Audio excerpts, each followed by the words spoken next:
एक समय की बात है। एक गरीब व्यक्ति था जो रोजाना गांव-गांव, घर-घर जाकर भीख मांगता था।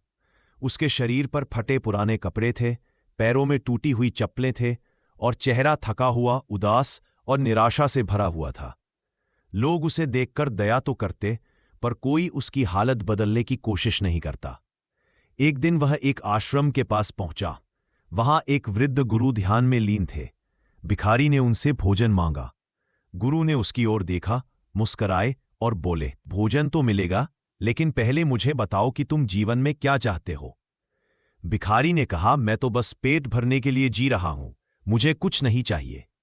गुरु ने कहा, अगर तुम कुछ नहीं चाहते तो तुम्हें कुछ मिलेगा भी नहीं।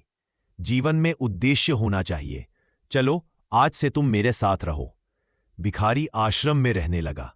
गुरु ने उसे सेवा का कार्य दिया, झाड़ू लगाना, बर्तन धोना, गायों की देखभाल करना। धीरे धीरे उसके कपड़े साफ होने लगे, शरीर स्वस्थ होने लगा और मन में शांति आने लगी। एक दिन गुरु ने उसे ध्यान सिखाया। भिखारी ने पहली बार अपने भीतर झांका। उसे एहसास हुआ कि वह केवल शरीर नहीं है, उसके भीतर भी एक आत्मा है जो कुछ बड़ा कर सकती है। समय बीतता गया। वो भिखारी अब आश्रम का सेवक बन चुका था। लोग उसे सम्मान से सेवक हरि कहने लगे। एक दिन गुरु ने उसे बुलाया और कहा, अब तुम तैयार हो, जाओ गांव में जाकर लोगों को सेवा और आत्मज्ञान का मार्ग दिखाओ। हरि ने गुरु के चरणों में प्रणाम किया और गांव की ओर निकल पड़ा। अब वह भीख नहीं मांगता था, बल्कि लोगों को प्रेरणा देता था। उसके जीवन की कहानी सुनकर कई लोग बदल गए।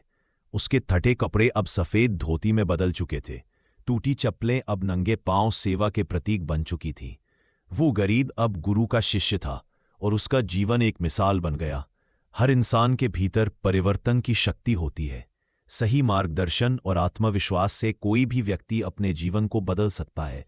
सेशन अच्छा लगा है तो लाइक करें।